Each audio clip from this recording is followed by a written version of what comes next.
कर्म के कितने प्रकार हैं? हाउ मेनी काइंड्स ऑफ कर्म आर देयर? तो नमस्कार दोस्तों, आप सभी का स्वागत है ओनली फिलॉसफी स्टडी चैनल में।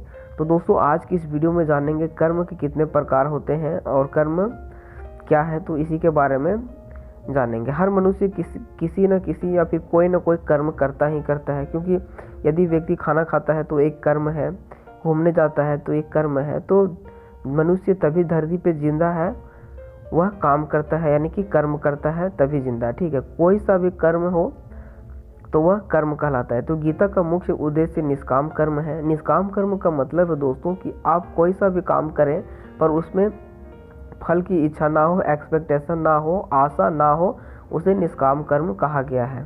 तो सकाम कर्म मनुष्य को अहंकारी बनाता है। सकाम कर्म का सिंपल सा मतलब यह है दोस्तों कि आप कर्म करते हैं पर उसमें आपकी आशा जो है वो निहित रहती है।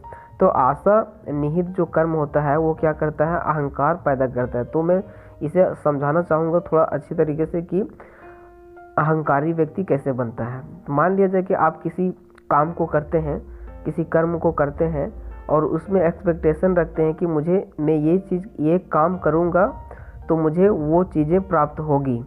और यदि आप उस काम को करते हैं और जो आप एक्सपेक्ट किए कि ये चीज़ें मुझे मिलेगी और वह नहीं मिल पाती है आपको, तो क्या होता है? उससे आपको गुस्सा आता है। नहीं मिलती है तो गुस्सा आता है, तो गुस्सा आता है तो गुस्सा से फिर क्या होता है? अहंकार आता है।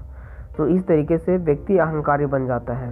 तो मनुष्य यह समझता है, यह समझने भी लगता है कि वह जो कुछ करता है वह उसका करता हुआ स्वयं है, परंतु वास्तव में ऐसा नहीं होता है। वास्तव में गीता किसी कर्म के उत्पन्न होने में निम्नलिखित 5 कारकों को मानता है। तो पहला जो है वह क्या है? अधिष्ठान।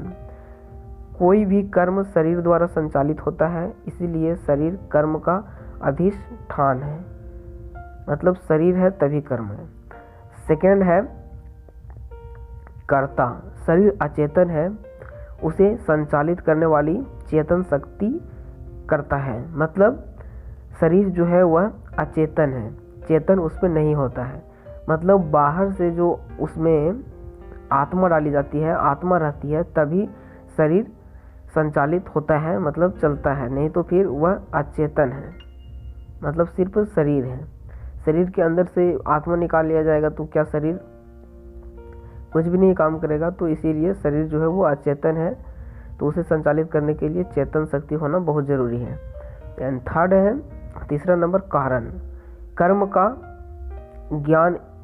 ज्ञान इंद्रियों द्वारा होता है। कर्म का जो ज्ञान है वह किसके द्वारा होता है? ज्ञान इंद्रियों के द्वारा होता है और द्वारा होता हो जाता है यहाँ पे, तो इसी बताया गया यहाँ पे। उसके बाद फिर और कर्म इंद्रियों द्वारा क्या होता है? कर्म का ज्ञान होता है। इसलिए इंद्रियां कारण मतलब साधन है। कोई भी ज्ञान को प्राप्त करने के लिए इंद्रियों के होना बहुत जरूरी है। मतलब आँखों का ज्ञान जो है, आँख जो ज्ञान इंद्रिया हमारा, इससे क्या होता है कि देखने का ज्ञान हमें प्राप्त होती है। नाक का स्मेलिंग का मतलब कि सूंघने का, नाक जो ज्ञान इंद्रिया है इससे प्राप्त होती है। और जो भी ज्ञान इंद्रिया है, कान ज्ञान इंद्रिया है, इसे सुनने का काम होता है। और जो त्वचा है ज्ञान इंद्रिया, तो क्या होता है? इससे स्पर्श का ज्ञान होता है, स्पर्श करने का। तो ये सभी सारी चीज़ें इसके अंदर आते हैं। उसके बाद 4 नंबर जो है वो चेष्टा है। चेष्टा कर्म इंद्रियों के होने के बावजूद कर्ता के द्वारा कर्म करने की चेष्टा भी होनी चाहिए। जी बिल्कुल। उसके बाद 5 नंबर जो है वह देव है। प्रत्येक इंद्रियों के पीछे कोई ना कोई देव शक्ति होती है। देव शक्ति अथवा ईश्वर की प्रेरणा से ही मनुष्य कर्म करने का प्रयास करता है। वास्तव में कर्म द्वारा मात्र कर्ता द्वारा नहीं बल्कि उपयुक्त कारकों द्वारा संपन्न होता है। यदि कोई समझता है कि कर्म केवल वह करता है तो यह उसकी अज्ञानता का प्रमाण है, क्योंकि सभी व्यक्ति कर्म करते हैं।